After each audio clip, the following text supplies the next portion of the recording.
Iran ഉക്രൈനെതിരെ തിരിച്ചടിക്കുമെന്നുള്ള ഒരു മുന്നറിയിപ്പ് നൽകിയിരിക്കുന്നത് പുതിയ ആശങ്കകൾ ഉയർത്തുകയും അതേസമയം അമേരിക്ക തുടർ ആക്രമണങ്ങളിൽ നിന്ന് വിട്ടുനിൽക്കുന്ന നിലപാട് സ്വീകരിക്കുന്നതും ശ്രദ്ധേയമാണ്. മറുവശത്ത് ചെങ്കടലിലേക്ക് പോവുകയാണെങ്കിൽ അവിടെ ഹൂതികൾ ആക്രമണങ്ങൾ വീണ്ടും ശക്തിപ്പെടുത്തുന്നത് ആഗോള വ്യാപാരത്തിനും സമുദ്ര സുരക്ഷയ്ക്കുമെല്ലാം വെല്ലുവിളി ഉയർത്തുകയാണ്. പശ്ചിമേഷ്യയിൽ സമാധാനം യാഥാർത്ഥ്യമാകുമോ, അതോ പുതിയ സംഘർഷങ്ങളിലേക്കുള്ള പിൻവാങ്ങൽ മാത്രമാണോ ഈ ചെറിയൊരു ഇടവേള? ഈ വിഷയമാണ് ഇന്നത്തെ 4 മണി ചർച്ചയിൽ നമ്മൾ വിശദമായി പരിശോധിക്കുന്നത്. നമ്മളോടൊപ്പം അന്താരാഷ്ട്ര നിരീക്ഷകരായ ഡോക്ടർ അഭിലാഷ് ജി രമേശും ഡോക്ടർ ജോസ് ജോൺ മല്ലികശ്ശേരിയും ചേരും. ഡോക്ടർ അഭിലാഷ് ജി രമേശ്, നമുക്കിപ്പോൾ ഇപ്പോഴത്തെ ഈ ഒരു സാഹചര്യം നോക്കുകയാണ് എങ്കിൽ നമുക്കറിയാം 13 ദിവസത്തോളം അമേരിക്ക തുടർച്ചയായിട്ടുള്ള മാരകമായിട്ടുള്ള ആക്രമണം നടത്തുകയും അതിനുശേഷം ചെറിയൊരു ഇടവേള അല്ലെങ്കിൽ പ്രഖ്യാപിക്കാത്ത ഒരു ചെറിയൊരു വെടിനിർത്തൽ എന്ന് വേണമെങ്കിൽ നമുക്ക് സൂചിപ്പിക്കാം. ഇപ്പൊ നിലവിൽ അമേരിക്കയുടെ ഭാഗത്തുനിന്ന് ഇറാന്റെ ഭാഗത്തുനിന്ന് വ്യക്തമായിട്ടുള്ള ഒരു പ്രഖ്യാപനമോ അല്ലെങ്കിൽ ഒരു വെടിനിർത്തൽ കരാറോ ഒന്നും ഉണ്ടായിട്ടില്ല. പക്ഷെ ഈ കഴിഞ്ഞ ദിവസങ്ങളിൽ അവിടെ ഒരു ഈ യുദ്ധത്തിന് അല്ലെങ്കിൽ വെടിനിർത്തലിന് ചെറിയൊരു ഒരു ഇടവേള പോലെ സംഭവിച്ചിരിക്കുന്നത് നമുക്ക് കാണാൻ സാധിക്കുന്നുണ്ട്. ഒരു സമാധാനത്തിലേക്കുള്ള അല്ലെങ്കിൽ സമാധാന ചർച്ചകൾക്ക് വഴി ഒരുങ്ങുന്നുണ്ട് എന്ന് നമുക്ക് വിശ്വസിക്കാൻ സാധിക്കുമോ ഇപ്പോഴത്തെ ഈ സാഹചര്യത്തിൽ? ഇപ്പോൾ നിലവിലുള്ള സാഹചര്യം എന്താണെന്ന് വെച്ചാൽ കഴിഞ്ഞ 11 ദിവസമായിട്ടുള്ള തുടർച്ചയായിട്ടുള്ള രാത്രിയിലെ പ്രത്യാക്രമണങ്ങൾക്ക് ശേഷം കഴിഞ്ഞ 2 ദിവസങ്ങളിലായിട്ട് ഒമാനിൽ നിന്നുള്ള നിരീക്ഷകർ ടെഹ്റാനിൽ എത്തുകയും അവിടെയുള്ള ഡെലിഗേഷൻസിന്റെ ഒരു ഇൻഫോർമൽ ചർച്ചകൾ നടക്കുകയും ചെയ്യുന്ന ഒരു സാഹചര്യം. സോ അതുകൊണ്ട് തന്നെ ആ ഒരു സാഹചര്യത്തെ മുൻനിർത്തിയാണ് ഇപ്പോൾ ഈ യുദ്ധത്തിന് അല്ലെങ്കിൽ അമേരിക്ക നടത്തുന്ന ഒഫൻസീവിന് താൽക്കാലികമായിട്ടൊരു വിരാമം അമേരിക്ക കൊടുത്തിരിക്കുന്നത്. അതിൽ നിന്ന് നമുക്ക് വ്യക്തമാകുന്നത് എത്രയൊക്കെ യുദ്ധം നടന്നാലും അമേരിക്ക ചർച്ച എന്ന് പറയുന്ന വാതിൽ പരിപൂർണമായിട്ട് അടച്ചിട്ടില്ല. അപ്പോൾ അത്തരം ഒരു പൊസിഷൻ അമേരിക്ക എടുക്കുന്നത് ലോങ് ടേം ആയ ഒരു യുദ്ധത്തിലേക്ക് പോകുന്നതിന് പകരം ഈ യുദ്ധം ഇവിടം കൊണ്ട് അവസാനിപ്പിക്കാനുള്ള സാധ്യതകളൂടെ അന്വേഷിക്കുകയാണ്. പക്ഷെ നമ്മളിവിടെ ഓർക്കേണ്ട ഒരു കാര്യം, ഇത് ചർച്ച ചെയ്യുന്നത് ആരോടാണ്? ഇറാനെ സംബന്ധിച്ച് ഇപ്പോൾ ഭരണകൂടം എന്ന് പറയുന്നത് സ്കാറ്റേർഡ് ആയിട്ട് പല വിധത്തിൽ നിൽക്കുന്ന ഒന്നാണ്. ആദ്യം നമ്മൾ ചർച്ച ചെയ്തിരുന്നത് അല്ലെങ്കിൽ പരമാധികാരിയുടെ റെപ്രസെന്റേറ്റീവ്സിനോടായിരുന്നു. ഇല്ല എന്നുണ്ടെങ്കിൽ ഇപ്പോൾ നമ്മൾ ചർച്ച ചെയ്യുന്നത് ആരോടാണ്? IRGCയുടെ ഡെലിഗേറ്റ്സിനോടാണോ, അല്ലെങ്കിൽ അവരുടെ ഗവൺമെന്റിന്റെ ഏതെങ്കിലും ഒരു ഭാഗത്തിനോടാണോ? അപ്പൊ ഈ ഒരു ആശയ വ്യക്തത വരുത്താത്തിടത്തോളം കാലം ഈ ചർച്ചകളുടെ ഒരു പോസിറ്റീവായിട്ടുള്ള ഔട്ട്കം വരുന്നത് അസാധ്യമായിട്ടുള്ള ഒന്നാണ്. സോ ഇതാണ് ഒരു ഇനീഷ്യൽ റീഡിംഗ് ആയിട്ട് ഈ വിഷയത്തിൽ അങ്ങ് ചോദിച്ച ചോദ്യത്തിന് എനിക്ക് പറയുവാനുള്ളത്. തീർച്ചയായിട്ടും ഇപ്പൊ നമുക്കറിയാം അമേരിക്കയുടെ ഒരു ഭാഗം നോക്കുകയാണെങ്കിൽ അമേരിക്കയിലെ ആയുധങ്ങളൊക്കെ കുറഞ്ഞു വരുന്നു എന്നുള്ളതും അതുപോലെ ഒരു ഇലക്ഷൻ വരാൻ പോകുന്നു, അങ്ങനെയുള്ള പല പ്രതിസന്ധികൾ അമേരിക്കയും ട്രംപും നേരിടുന്നുണ്ട് എന്നത് ഒരു യാഥാർത്ഥ്യം തന്നെയാണ്.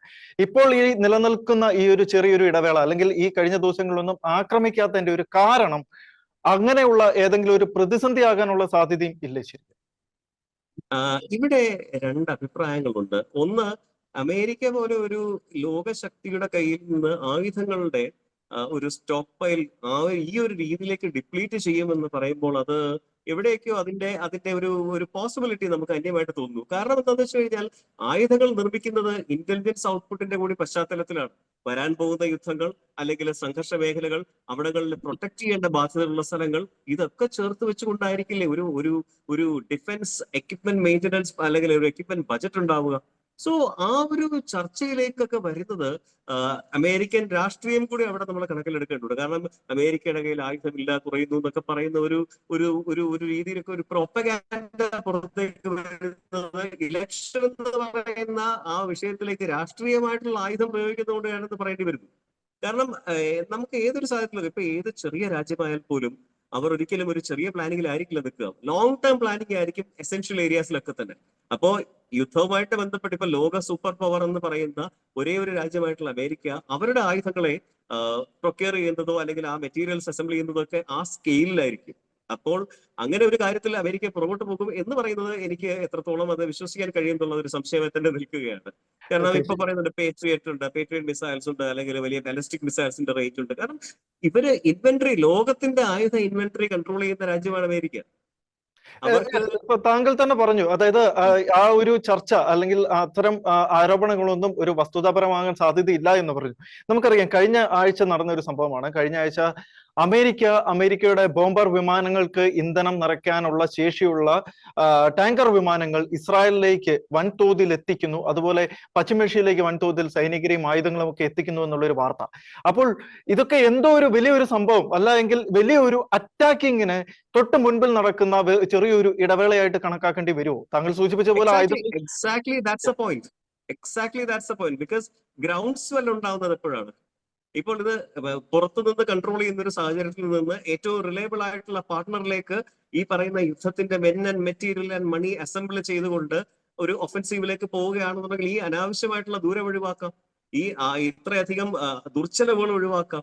അതിന് പകരം ഫോക്കസ്ഡ് ആയിട്ട് നാരോ ഡൗൺ ചെയ്ത് ഇസ്രായേലിന്റെ ഇന്റലിജൻസിന്റെയും ടാക്ടിക്കൽ ഇൻപുട്ടിന്റെയും പുറത്ത് നിന്നുകൊണ്ടൊരു യുദ്ധം എന്ന് പറഞ്ഞു കഴിഞ്ഞാൽ റിസൾട്ട് ഓറിയന്റഡ് ആയിരിക്കും. കാരണം കഴിഞ്ഞ 11 ദിവസത്തെ ഈ നിരന്തരമായിട്ടുള്ള ബോംബിംഗ് കൊണ്ട് തന്നെ IRGCയുടെ പ്രമുഖമായിട്ടുള്ള പല ഏരിയകളിലും വലിയ ക്ഷതം പറ്റി കഴിഞ്ഞു. അപ്പൊ ഇനി അങ്ങോട്ട് ഈ പറഞ്ഞ പോലെ കോൺസെൻട്രേറ്റഡ് അറ്റാക്ക് ഉണ്ടാവേണ്ട ഒരു സാഹചര്യമാണെന്നുണ്ടെങ്കിൽ അതിലേക്കുള്ള ഒരു പ്രിപ്പറേഷൻ കൂടിയാണിത്. തീർച്ചയായിട്ടും ഇനി വരുന്ന ദിവസങ്ങളിലെ യുദ്ധം ശരിക്കും പറയാൻ നമുക്കൊരു സെക്കൻഡ് സ്റ്റേജ് എന്ന് വേണമെങ്കിൽ പറയാം. ആദ്യത്തെ സ്റ്റേജ് കഴിഞ്ഞു. ഇനി രണ്ടാമത്തെ സ്റ്റേജിൽ എന്ന് പറയുമ്പോൾ ലോക്കൽ ഇന്റലിജൻസും ലോക്കൽ ഇൻപുട്ടും യൂസ് ചെയ്തുകൊണ്ടുള്ള അമേരിക്കയുടെ ഫയർ പവറിനെ കൂടെ ചേർത്ത് നിർത്തിക്കൊണ്ടുള്ള ഒരു വലിയൊരു ഒഫൻസീവ്, റിയൽ ഒഫൻസീവിലേക്ക് വരികയാണ്. അപ്പൊ വയേർഡ് വാറിൽ നിന്ന് ശരിക്കും പറഞ്ഞാൽ ഒരു ഡയറക്റ്റ് വാറിലേക്ക് എത്താനുള്ള സാധ്യതകൾ. അപ്പൊ രണ്ടാം ഘട്ടത്തിലേക്കുള്ള ഒരു യാത്ര തുടങ്ങുകയാണ്. ഇവിടെ പ്രധാനപ്പെട്ട റോൾ ആർക്കാണെന്ന് ചോദിച്ചു കഴിഞ്ഞാൽ ഗൾഫ് രാജ്യങ്ങൾക്കാണ്. തങ്ങളുടെ രാജ്യത്തെ സംരക്ഷിക്കാനുള്ള ധാർമ്മിക ഉത്തരവാദിത്വം അവർക്കുമുണ്ട്. അവരിതുമായിട്ട് പങ്കാളികളാവുന്നത് തന്നെയായിരിക്കും അവരുടെ ലോങ് ടേം സെക്യൂരിറ്റിക്ക് ഏറ്റവും നല്ലത്. തീർച്ചയായിട്ടും. ഇപ്പൊ പറഞ്ഞു നിർത്തിയതിന്റെ കൂട്ടത്തിൽ ഒരു കാര്യം കൂടെ സൂചിപ്പിക്കാൻ ആഗ്രഹിക്കുകയാണ്. ഗൾഫ് രാജ്യങ്ങൾ ഇത്രയും നാളായിട്ട് ഈ മാസങ്ങളൊക്കെ കഴിഞ്ഞ ആക്രമണം നടന്നിട്ട് ഫെബ്രുവരി 28-ന് തുടങ്ങിയ യുദ്ധമാണ്. ഇത്രയും നാളുകളായിട്ടും എന്തുകൊണ്ടായിരിക്കും നേരിട്ടൊരു ആക്രമണത്തിൽ പങ്കാളിയാവാത്ത? ഖത്തർ പോലുള്ള രാജ്യങ്ങൾ പരസ്യമായിട്ട് അല്ല എങ്കിൽ പോലും രഹസ്യമായിട്ട് ആക്രമണങ്ങൾ നടത്തിയിരുന്നു എന്നുള്ള വാർത്തകളും റിപ്പോർട്ടുകളൊക്കെ പുറത്തു വരുന്നുണ്ട്. അത് ഇതുവരെ ഒരു രാജ്യവും ഔദ്യോഗികമായിട്ട് സ്ഥിരീകരിക്കുകയോ അല്ലെങ്കിൽ അങ്ങനെ ഒരു പ്രസ്താവനയിലേക്ക് പോവുകയൊന്നും ചെയ്തിട്ടില്ല. പക്ഷെ എന്തുകൊണ്ടായിരിക്കും ഗൾഫ് രാജ്യങ്ങൾ ഇത്രയും വലിയ തിരിച്ചടികൾ നേരിട്ടിട്ടും അമേരിക്കയുടെ ഒപ്പം ഇസ്രായേലിനോടൊപ്പം ഒരു ആക്രമണത്തിനായിട്ട് മുന്നോട്ട് വരാത്തതിന്റെ ഒരു കാരണം? സൗദി ഇപ്പോൾ ഹൂതികളുമായിട്ടൊരു ഏറ്റുമുട്ടൽ നടക്കുന്നുണ്ട്, അതവിടെ നിൽക്കട്ടെ. അല്ലാതെ UAE പോലുള്ള ഗൾഫ് രാജ്യങ്ങൾ നേരിട്ടൊരു ആക്രമണത്തിലേക്ക് വരാത്തതിന്റെ കാരണം എന്താണ്? എന്റെ ഊഹത്തിൽ ഒരു രണ്ട് കാര്യങ്ങൾ ഇതിലുണ്ട്. ഒന്ന്, GCCയുടെ ഒരു പൊളിറ്റിക്കൽ കമാൻഡ് സ്ട്രക്ചർ ഉണ്ട്. GCC രാജ്യങ്ങളുടെ പൊളിറ്റിക്കൽ കമാൻഡ് സ്ട്രക്ചർ നോക്കുമ്പോൾ അതിനകത്ത് ഇറാനുമായിട്ട് താല്പര്യങ്ങൾ, ഇറാന്റെ താല്പര്യങ്ങളെ സംരക്ഷിക്കുന്നത് വഴി സ്വന്തം രാജ്യത്തിന്റെ നിലനിൽപ്പ് ഉറപ്പുവരുത്തുന്ന രാജ്യങ്ങളായിട്ടുള്ള ഖത്തറും അതുപോലെ തന്നെ ബഹ്റിനും ഇങ്ങനെയൊക്കെയുള്ള ചില രാജ്യങ്ങൾ ഒരു ഭാഗത്തുണ്ട്.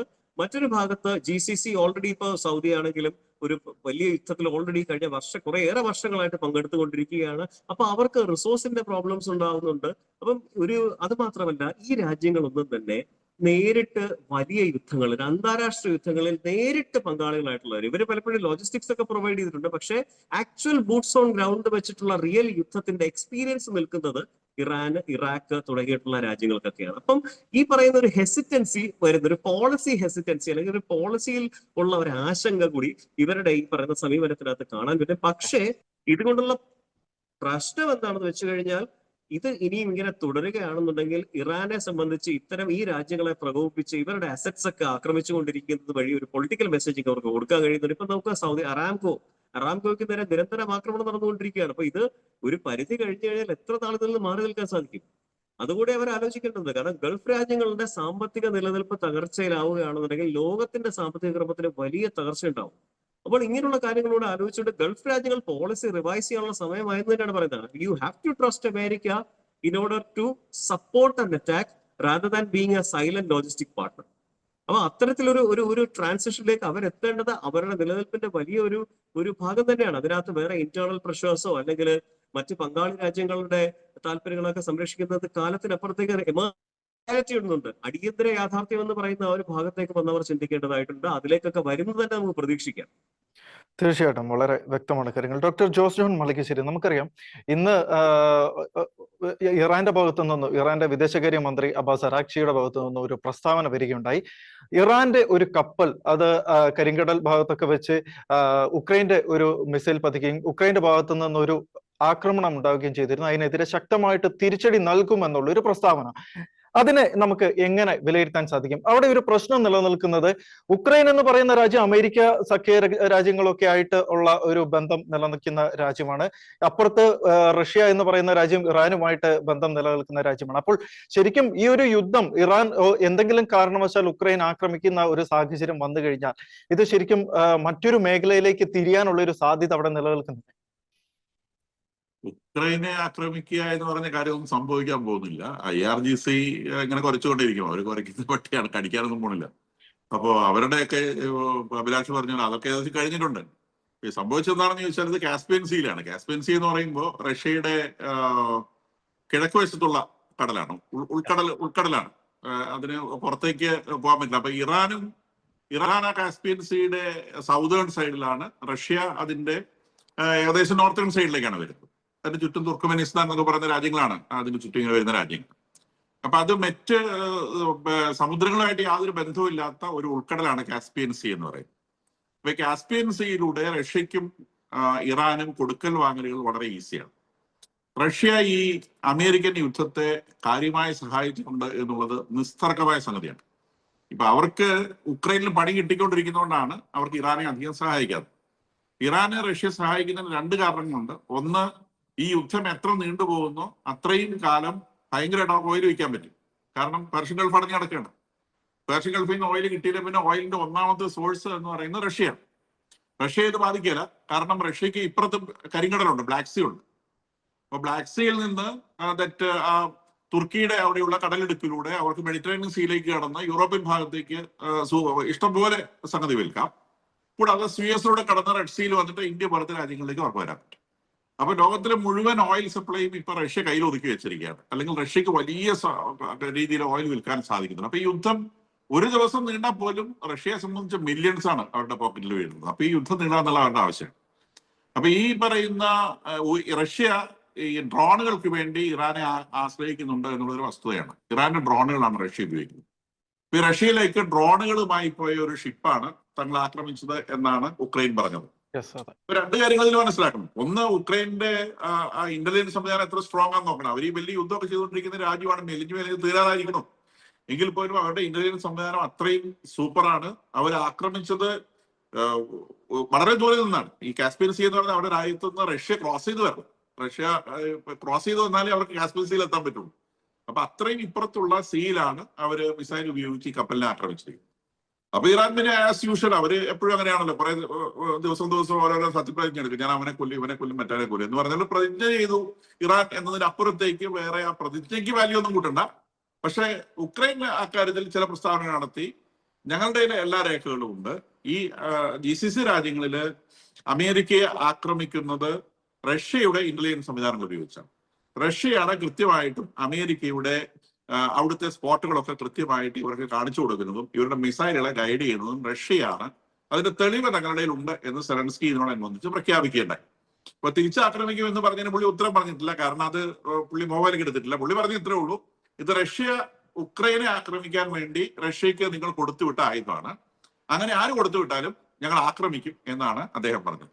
ഇതാണ് ഉക്രൈനായിട്ട് ബന്ധപ്പെട്ട ആ ഒരു സംഗതിയിലുള്ളത്. വേറെ അതിനകത്ത് കാര്യമായിട്ടൊന്നുമില്ല, ആ ഒരു സംഗതി മാത്രമേ ഉള്ളൂ അതിനകത്ത്. പക്ഷെ നമുക്കിപ്പോ നോക്കുകയാണെങ്കിൽ രണ്ട് മേഖലയിലും യുദ്ധം നിലനിൽക്കുന്നു. ഇപ്പോൾ റഷ്യനെയാണ് എങ്കിൽ പോലും സഹായിക്കുക എന്നുള്ളത് ഈ ഇറാന്റെ ഒരു ഉത്തരവാദിത്തമായി മാറുന്ന ഒരു സാഹചര്യം വരുന്നു. അതുപോലെ പ്രോക്സി ഗ്രൂപ്പുകളിലേക്കാണെങ്കിലും ഈ ആയുധങ്ങൾ എത്തിക്കുക എന്നുള്ളത് വലിയൊരു വെല്ലുവിളിയാകുന്നു. അപ്പോൾ ഈ യുദ്ധത്തിൽ ഇനി ഇറാന്റെ അടുത്ത നീക്കം എന്തായാലും പിടിച്ചു നിൽക്കും. ഇറാൻ പറയുന്നത് അവസാനം വരെ പൊരുതും, അല്ലെങ്കിൽ ശ്വാസം നിലയ്ക്കുന്നത് വരെ പൊരുതും എന്നാണല്ലോ. അപ്പോൾ ഈ ഇപ്പോൾ താങ്കൾ സൂചിപ്പിച്ചതുപോലെ റഷ്യക്കുള്ള സഹായങ്ങൾ ഇനിയാണ് എങ്കിൽ പോലും ഒരു ഇടപെടൽ എങ്ങനെയായിരിക്കാം? അതുപോലെ പ്രോക്സി ഗ്രൂപ്പുകൾക്ക്, ഹൂതികൾ പോലുള്ള പ്രോക്സി ഗ്രൂപ്പുകൾക്കുള്ള ആ ഒരു ആയുധ ശൃംഖല ഇപ്പോഴും തകർന്ന് തരിപ്പണമായിട്ടും എങ്ങനെയായിരിക്കാം ഈ ആയുധ ശൃംഖല മുന്നോട്ട് പോകുന്നത്? ഇതിനകത്ത് പിന്നെ ഈ ഹൂതികൾ ഇപ്പോഴും അവരുപയോഗിച്ച അവരുടെയുള്ള ലോങ് റേഞ്ച് മിസൈലുകളൊന്നും അവർ ഇതുവരെ പ്രയോഗിച്ചതായിട്ട് കാണുന്നില്ല. അവര് പറഞ്ഞിരിക്കുന്നത് അവര് പിന്നെ റെഡ് സീയില് ഈ യാൻബു ജിസാൻ എന്ന് പറയുന്ന രണ്ട് സൗദി അറേബ്യൻ സിറ്റികളെ ആക്രമിച്ചു എന്നുള്ളതാണ്. അതില് ഈ യാൻബു എന്ന് പറയുന്ന സിറ്റി കുറെ അകലെയുള്ളതാണ്. അതങ്ങ് മെക്കയുടെ കഴിഞ്ഞ് കുറെ കൂടി നോർത്തിലേക്കാണ്. അപ്പൊ അവിടെ ആക്രമിക്കണമെന്നുണ്ടെങ്കിൽ ഒരു ബാലിസ്റ്റിക് മിസൈൽ തന്നെ ഉപയോഗിച്ചിട്ടുണ്ടാണ്. പക്ഷേ സൗദി അറേബ്യ ഈ ആക്രമണങ്ങൾ കൺഫേം ചെയ്തിട്ടില്ല. അവരുടെ ഈ ഇവന്മാരെ ആക്രമിച്ചു എന്ന് പറയുന്നതല്ലാതെ അവിടെ എന്തെങ്കിലും വീണതായിട്ട് പറയുന്നില്ല. ആക്രമിക്കാൻ ശ്രമിച്ചത് അവർ തടഞ്ഞിട്ടുണ്ടെന്ന് അവർ പറയുന്നു. പക്ഷെ എവിടെയാണ് ആക്രമിക്കാൻ ശ്രമിച്ചതെന്ന് പറയുന്നില്ല. അപ്പൊ ഇവര് പറഞ്ഞിട്ടുള്ളത് ഈ ആരംഗോയുടെ റിഫൈനറി ഫെസിലിറ്റികളെ യാൻബോയിലും ജിസാനിലും അവർ ആക്രമിച്ചു. അതിന് കാരണമായിട്ട് അവർ പറയുന്നത് ഇറാന്റെ ഉത്തരവല്ല. അതിന് കാരണമായിട്ട് അവർ പറയുന്നത് ഈ സൗദി അറേബ്യ ഇവരുടെ സന എയർപോർട്ടിനും ഹൊദൈദ എന്ന് പറയുന്ന ഒരു സീ പോർട്ടിനും, ഇത് രണ്ടും അടുത്തടുത്തുള്ളതാണ്. ഈ രണ്ട് പോർട്ടുകൾ അവർ സീജ് ചെയ്ത് വെച്ചിരിക്കുകയാണ്. അവിടേക്ക് കപ്പലുകൾ വരാൻ സൗദി അറേബ്യ അനുവദിക്കുന്നില്ല. അതുകൂടാതെ ഈ ഹൂത്തികളുടെ നിയന്ത്രണത്തിലുള്ള റെഡ് സീയിലെ ഒരു കമറാൻ എന്ന് പറയുന്ന ഐലൻഡ് ഉണ്ട്.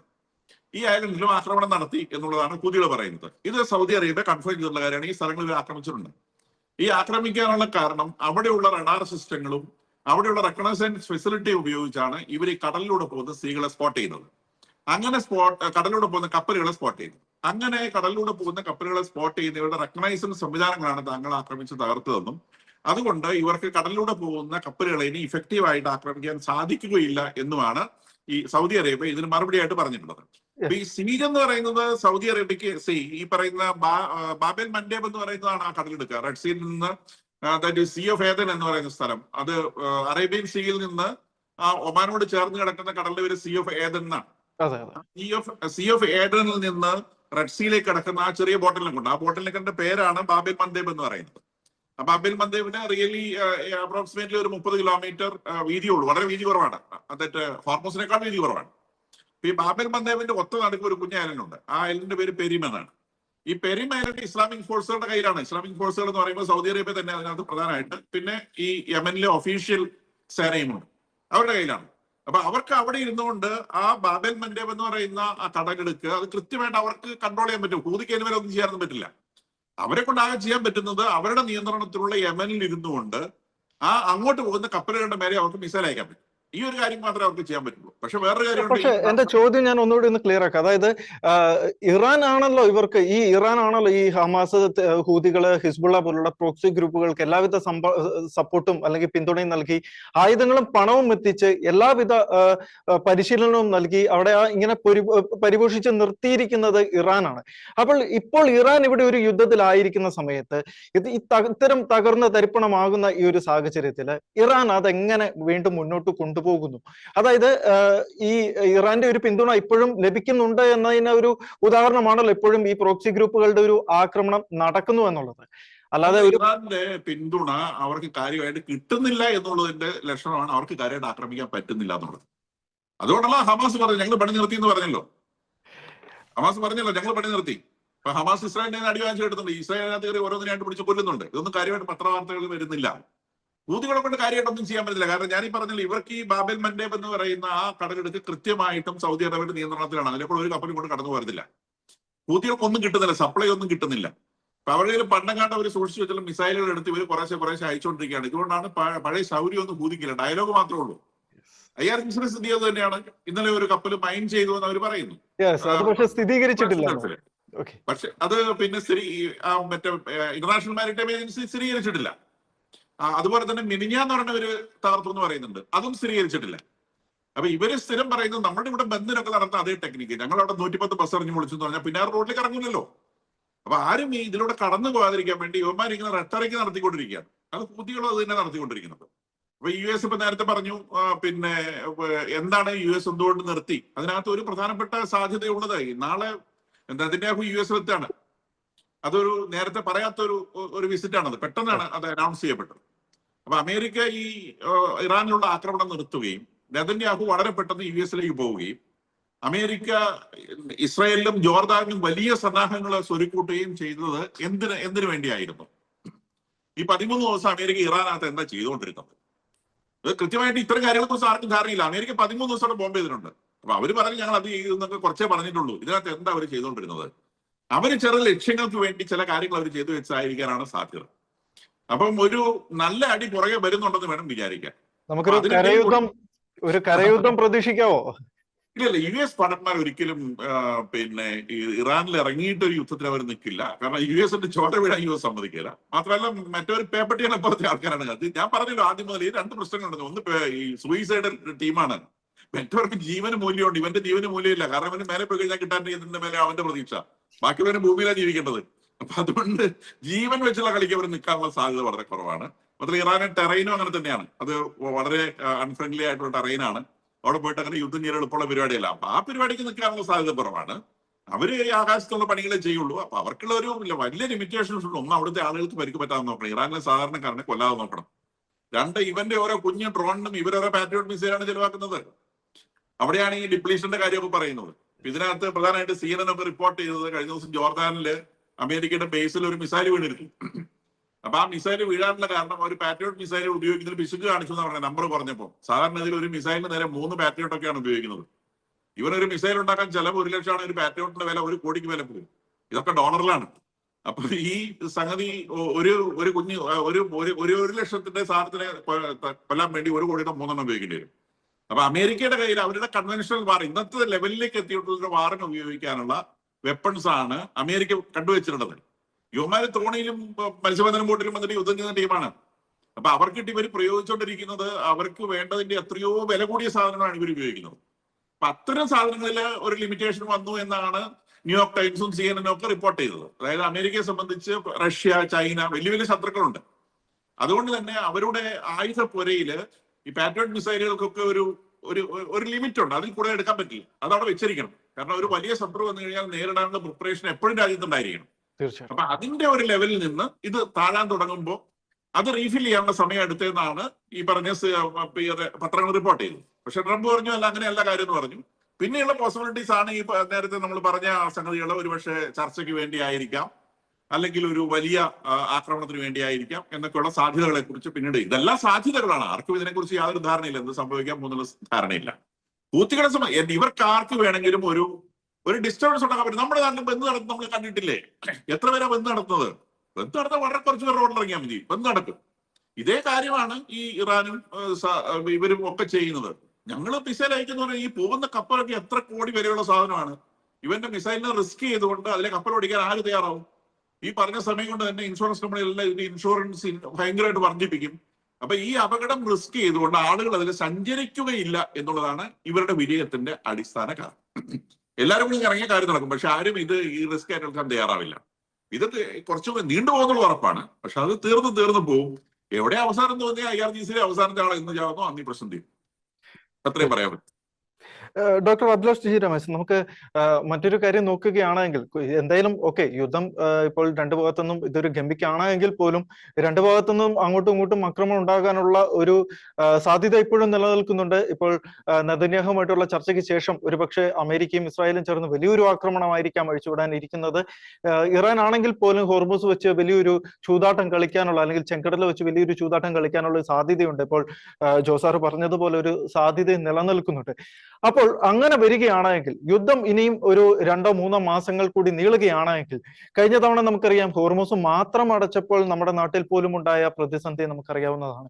ചെങ്കടൽ കൂടി ഈ കൂട്ടത്തിൽ അടയ്ക്കുന്ന ഒരു സിറ്റുവേഷൻ വന്നു കഴിഞ്ഞാൽ അത് വലിയൊരു പ്രതിസന്ധിയിലേക്ക് ലോകം എത്താൻ സാധ്യതയില്ല. ശരിക്കും ഇവിടെയാണ് ലോകരാഷ്ട്രങ്ങൾ അവരുടെ ഉത്തരവാദിത്വം മറക്കുന്നതിന്റെ ഒരു കാര്യം നമ്മൾ പറയേണ്ടി വരുന്നത്. കാരണം ഈ യുദ്ധം എന്ന് പറഞ്ഞു കഴിഞ്ഞാൽ 2 രാജ്യങ്ങൾക്കിടയിലെ യുദ്ധമല്ല. ഇവിടെ നടക്കുന്ന വെച്ച് കഴിഞ്ഞാൽ സപ്ലൈ ചെയിൻ ഡോമിനൻസിലേക്ക് കൂടി പോകുന്ന ഒരു യുദ്ധമാണ്.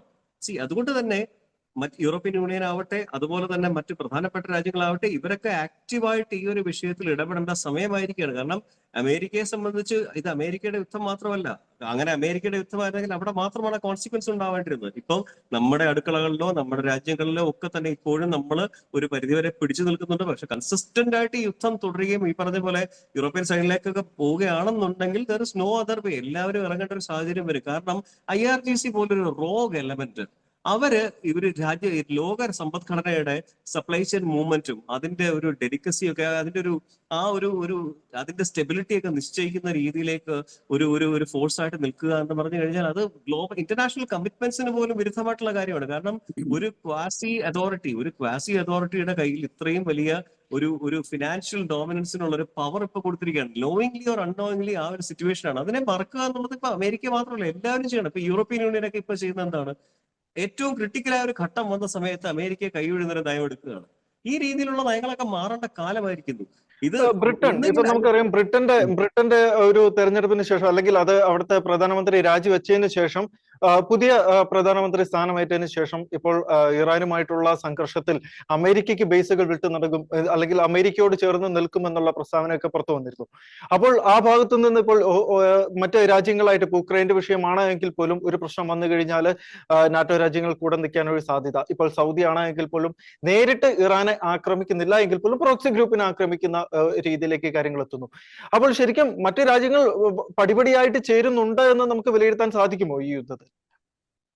ചേരുക എന്നുള്ളത് എത്രയും പെട്ടെന്ന് തന്നെ ആവണം എന്നാണ് ഞാൻ ഈ പറഞ്ഞ പോലെ പറയാൻ ആഗ്രഹിക്കുന്നത്. കാരണം ഈ യുദ്ധം എന്ന് പറഞ്ഞു കഴിഞ്ഞാൽ ഇപ്പൊ കൊളാറ്ററൽ ഡാമേജ് എന്ന് പറയുന്നത് സൈനികരല്ല, കൊളാട്രൽ ഡാമേജ് എന്ന് പറയുന്ന ഓഹരി വിപണിയാണ്, ആഗോള സമ്പദ് വ്യവസ്ഥയാണ്, അതുപോലെ തന്നെ സപ്ലൈ ചെയിൻ ആണ്. ഈ 3 കാര്യങ്ങളിലും ടെൻഷൻസ് ഉണ്ടാവുക എന്ന് പറഞ്ഞാൽ ലോക സമ്പദ് വ്യവസ്ഥയെ തകർക്കുന്നതിന് തുല്യമായിട്ടുള്ള ഒരു കാര്യമാണ്. അതുകൊണ്ട് തന്നെ ഈ അവധാനത ഉപേക്ഷിച്ചുകൊണ്ട് എത്രയും പെട്ടെന്ന് തന്നെ ഇത്തരം രാജ്യങ്ങളൊക്കെ നിലപാടുകൾ സ്വീകരിക്കണം. കാരണം ഇതൊന്നും അധിക നാളെ വെച്ചുകൊണ്ടിരിക്കാൻ പറ്റുന്ന കാര്യങ്ങളല്ല. ഒരു ശരിക്കും പറയുകയാണെങ്കിൽ IRGC പോലൊരു ലൂസ് സംഘടന ലോകത്തിന്റെ നിങ്ങളുടെ സപ്ലൈ ചെയിൻ തടഞ്ഞു വെക്കുകയും നിങ്ങളുടെ സാമ്പത്തിക വ്യവസ്ഥ ഇത്രയും വലിയ വലിയ രാജ്യങ്ങളുടെ സമ്പദ് വ്യവസ്ഥയെ ഓപ്പൺ ആയിട്ട് വെല്ലുവിളിച്ചുകൊണ്ടിരിക്കുകയാണ്. അപ്പോൾ അതിനപ്പുറത്തേക്ക് ബാക്കി എല്ലാ അലയൻസസും മാറ്റിവെച്ചിട്ട് ഈ യുദ്ധത്തിന് അല്ലെങ്കിൽ ഈ IRGCയുടെ വിളയാട്ടത്തിന് ഒരു അവസാനം കണ്ടെത്തേണ്ട സമയമായിരിക്കുകയാണ്. പോളിസി ലെവൽ ഇന്റർനാഷണൽ കമ്മ്യൂണിറ്റി ഉണർന്ന് പ്രവർത്തിക്കേണ്ട സമയമായിരിക്കുന്നത്. അല്ലെങ്കിൽ വരാൻ പോകുന്ന ആഗോള മാന്ദ്യത്തിലേക്കൊക്കെ ഇനി ഒരു സാഹചര്യത്തിൽ ലോകം പോവുകയാണെങ്കിൽ തിരിച്ചു വരാൻ വലിയ പാടായിരിക്കും. ഗ്ലോബൽ സോഷ്യൽ അൺട്രസ്റ്റ് ഉണ്ടാവാനുള്ള സാധ്യതകൾ ഉണ്ടാവും. അത്തരം സാഹചര്യങ്ങളെ വിധ്വംസക ശക്തികൾ എല്ലാ രാജ്യങ്ങളും മുതലെടുക്കാൻ നോക്കും. അപ്പോൾ ഇത് ഒരു ഡോമിനോ പോലെയാണ്. ഒരു ഭാഗത്ത് നിന്ന് തട്ടി വീണ് കഴിഞ്ഞാൽ തുടരെ ഇത് സംഭവിച്ചുകൊണ്ടിരിക്കും. അതിൽ വീഴാതിരിക്കാൻ നിവൃത്തിയില്ലാത്തൊരു സിറ്റുവേഷൻ ആയി പോകും. അപ്പം ഇതിനകത്തേക്ക് നമ്മൾ ആലോചിക്കേണ്ടത് ഇത് മാത്രമേ ഉള്ളൂ. ഈ ലോകക്രമം നിലനിൽക്കണം എന്നുണ്ടെങ്കിൽ ഈ യുദ്ധങ്ങൾക്ക് കൃത്യമായ ഒരു പരിസമാപ്തി ഉണ്ടാവണം. That should be A logical economical conclusion. തീർച്ചയായിട്ടും. ഡോക്ടർ ജോസ് ജോൺ മല്ലികശ്ശേരി, ഞാൻ വളരെ കുറഞ്ഞ സമയം നമുക്കുള്ളൂ, ഒരു ചെറിയൊരു കാര്യം കൂടെ ചോദിക്കാൻ ആഗ്രഹിക്കുകയാണ്. അതായത് ഇസ്രായേലും സിറിയയും തമ്മിൽ ഒരു നയ നീക്കത്തിനൊക്കെ അല്ലെങ്കിൽ നയതന്ത്ര ഇടപെടലിനൊക്കെ നീങ്ങുന്നു എന്നുള്ളൊരു വാർത്ത വന്നിരുന്നു. നമുക്കറിയാം അവരുടെ അതിർത്തി പ്രശ്നങ്ങൾ പരിഹരിക്കുന്ന വിധത്തിൽ ഒരു നയതന്ത്ര പരിഹാരത്തിന് ശ്രമിക്കുമെന്നാണ് സിറിയയുടെ പ്രസിഡന്റ് ഇപ്പോൾ പറഞ്ഞിരിക്കുന്നത്. എന്തെങ്കിലും ഒരു പ്രതീക്ഷ കാണുന്നുണ്ടോ? അതുപോലെ ഒരു സംഭവം ഉണ്ടായിട്ടുണ്ടെങ്കിൽ അത് വലിയൊരു ഇമ്പാക്ട് തന്നെ ആയിരിക്കുമല്ലേ ആ മേഖലയിൽ? തീർച്ചയായിട്ടും. സിറിയക്കൊക്കെ വെളിവ് വെക്കുന്നുള്ളത് നല്ല ലക്ഷണമല്ലേ? സിറിയക്ക് മാത്രമല്ലോ, ലെബനോൺ വെളിവ് വെക്കുന്നുണ്ടല്ലോ.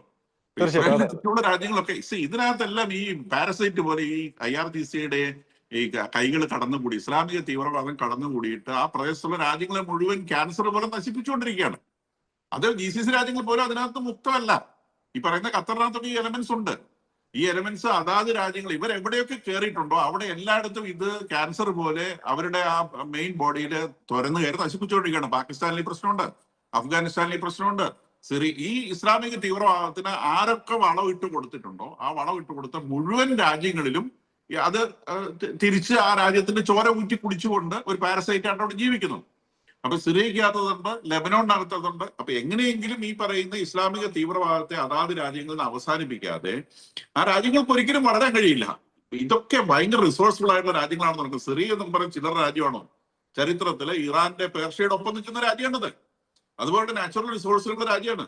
പക്ഷെ അവിടെ ഒരു വലിയൊരു പ്രശ്നം നിലനിൽക്കുന്നത് അൽഷാറയാണ്. അൽഷാറയുടെ ഒരു ബാക്ക്ഗ്രൗണ്ട് മാറിയെന്നാണല്ലോ നമുക്ക് വിചാരിക്കേണ്ടത്. കാരണം അയാൾ ഇപ്പൊ അധികാരത്തിലെത്തിയിട്ട് കുറെ വർഷങ്ങളായിട്ടുണ്ട്. അയാളുടെ ക്യാരക്ടർ കൺസിസ്റ്റൻസി കാണിക്കുന്നുണ്ടെന്നുള്ള ഉറപ്പാണ്. അയാൾ അധികാരത്തിലെത്തിയ ശേഷം ഇതുവരെ അയാളുടെ വായിക്കാതൊന്നും വേണ്ടാത്തൊരു വർത്തമാനം വന്നിട്ടില്ല. ഇസ്രായേലിനോട് ഒരിക്കലും മുട്ടാൻ അയാൾ നിന്നിട്ടില്ല. അയാൾക്കറിയാം ഇസ്രായേലിന് മുട്ടിക്കഴിഞ്ഞാൽ തീരുന്ന അയാൾക്കറിയാം. അതുകൊണ്ട് തന്നെ ഇസ്രായേലിന് ഒരിക്കലും മുട്ടാനോ കടുത്ത പ്രസ്താവനകൾ ഇസ്രായേലിന് നേരെ നടത്താനോ അയാൾ ഒരിക്കലും തയ്യാറായിട്ടില്ല. അതുപോലെ ഇസ്രായേലിന് താല്പര്യമുള്ള എത്നിക് ഗ്രൂപ്പുകളെ ആക്രമിക്കുന്ന സമയത്തൊക്കെ അവരെ നിയന്ത്രിക്കുവാൻ അദ്ദേഹം ശ്രമിക്കുന്നുണ്ട്. അവരുടെ രാജ്യത്ത് ഇപ്പോഴും ലോ ആൻഡ് ഓർഡർ ഒന്നും സേഫ് ഒന്നുമല്ല. ആ രാജ്യത്ത് ഇപ്പോഴും വാർലോഡ്സ് ഉണ്ട്. വാർലോഡ്സിന്റെ കയ്യിലാണ് രാജ്യത്തിന്റെ പല ഭാഗങ്ങളും ഇരിക്കുന്നത്. അതുകൊണ്ട് നമ്മളുടെയൊക്കെ രാജ്യത്ത് നടത്തുന്നത് പോലെ ഒരു ലോ ആൻഡ് ഓർഡർ സിറ്റുവേഷൻ ഉണ്ടാക്കാൻ പറ്റിയല്ല. അയാൾ പതുക്കെ അത് പിടിച്ചുകൊണ്ടുവരികയാണ്. ആ പിടിച്ചുകൊണ്ടുവരുന്ന അമേരിക്കയുടെ സഹായത്തോടെയാണ്. തീർച്ചയായിട്ടും ഇസ്രായേൽ എന്ന് പറയുന്നത് ഇസ്രായേൽ അമേരിക്കയ്ക്ക് ഒന്ന് തന്നെയാണ്. അപ്പോൾ സ്വാഭാവികമായിട്ടും ഇസ്രായേലുമായിട്ട് ഒന്നു ചേരാതെ അയാൾക്ക് മുന്നോട്ട് പോകാനാവില്ല. യമനിലെ ജോസഫ് ആവുണ്ട് വിഷയവും ഇത് തന്നെയാണ്. അദ്ദേഹവും അമേരിക്കയുടെ സഹായം തന്നെയാണ് തേടുന്നത്. ആ സഹായം തേടുന്നതിനനുസരിച്ച് അദ്ദേഹത്തിന് ഇസ്രായേലിനെ ഡിപ്പെൻഡ് ചെയ്യേണ്ടി വരും. GCC രാജ്യങ്ങളുടെ അവസ്ഥ അത് തന്നെയാണ്. സൗദി അറേബ്യക്ക് ന്യൂക്ലിയർ പ്ലാന്റ് വേണം. നാച്ചുറലായിട്ട് ഇസ്രായേലായിട്ട് ലിങ്ക് ഉണ്ടാക്കേണ്ടി വരും. അപ്പൊ ആത്യന്തികമായിട്ട് ഇസ്രായേൽ എന്ന് പറയുന്നത് ന്യൂക്ലിയസ് അവിടെ ഉണ്ടാവും. അതിന് ചുറ്റും ബാക്കിയുള്ള രാജ്യങ്ങളെല്ലാം ചേരും. ഇപ്പൊ ഈ ന്യൂക്ലിയർ പ്ലാന്റിന്റെ കാര്യം, സൗദിയുടെ കാര്യം പറഞ്ഞുകൊണ്ട് ഞാൻ ചോദിക്കുകയാണ്. അബ്രഹാം ഉടമ്പടി അത് അമേരിക്ക മുന്നോട്ട് വെച്ച ഒരു ആവശ്യമാണ്. അബ്രഹാം ഉടമ്പടിയിൽ ഒപ്പ് വെക്കണം എന്നുള്ളത്. സൗദി അതിന് റെഡിയാകുമോ? എന്ത് തോന്നുന്നു?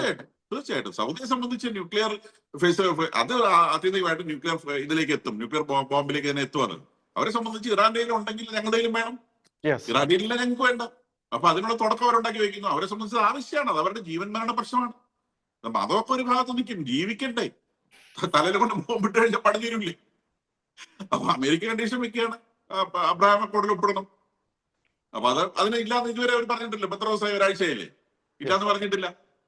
അപ്പൊ അത് നടക്കാനാണ് സാധ്യത. ആത്യന്തികമായിട്ട് ഇതൊക്കെ സമാധാനത്തിലേക്ക് എത്തും. ഒരു 2-3 വർഷമൊക്കെ എടുക്കും എന്നുള്ളതാണ് എന്റെ കണക്ക്. തീർച്ചയായിട്ടും വളരെ വ്യക്തമാണ് കാര്യങ്ങൾ. എന്തായാലും പശ്ചിമേഷ്യയിൽ വെടിവെച്ചകൾ കുറഞ്ഞാലും ആശങ്കകൾ അവസാനിച്ചിട്ടില്ല. അമേരിക്കയുടെ പുതിയ നിലപാടും ഇറാന്റെ മുന്നറിയിപ്പും ചെങ്കടലിലെ ഹൂതി ആക്രമണങ്ങളും ഒരേ സമയം നടക്കുമ്പോൾ സമാധാനത്തിന്റെ പ്രതീക്ഷയും പുതിയ സംഘർഷങ്ങളുടെ സാധ്യതയും എല്ലാം ഒരുപോലെ നിലനിൽക്കുകയാണ്. യുദ്ധം അവസാനിക്കുകയാണോ അതോ മറ്റൊരു രൂപത്തിൽ തുടരുകയാണോ എന്ന ചോദ്യത്തിനുള്ള വ്യക്തമായ ഉത്തരം വരും ദിവസങ്ങളിലെ സംഭവ വികാസങ്ങളായിരിക്കും നൽകുക. പ്രത്യേകിച്ച് നമുക്കറിയാം നെതന്യാഹുവും അമേരിക്കൻ പ്രസിഡന്റും തമ്മിലുള്ള ഒരു കൂടിക്കാഴ്ച അത് നടക്കാനിരിക്കുകയാണ്. അതിലായിരിക്കും ഏറ്റവും വ്യക്തമായിട്ടുള്ള ഒരു ചിത്രം ലോകത്തിന് ലഭിക്കുക. യുദ്ധം കലുഷിതമായ ലോകത്ത് പ്രതീക്ഷയുടെയും സമാധാനത്തിന്റെയും വെള്ളരിപ്രാവുകൾ പറക്കട്ടെ എന്ന് പ്രാർത്ഥിച്ചുകൊണ്ട് ഇന്നത്തെ 4 മണി ചർച്ച ഇവിടെ അവസാനിക്കുകയാണ്. ഞാൻ ജോയ്സ് മാത്യു. ചർച്ചയിൽ പങ്കെടുത്ത അതിഥികൾക്കും പ്രിയ പ്രേക്ഷകർക്കും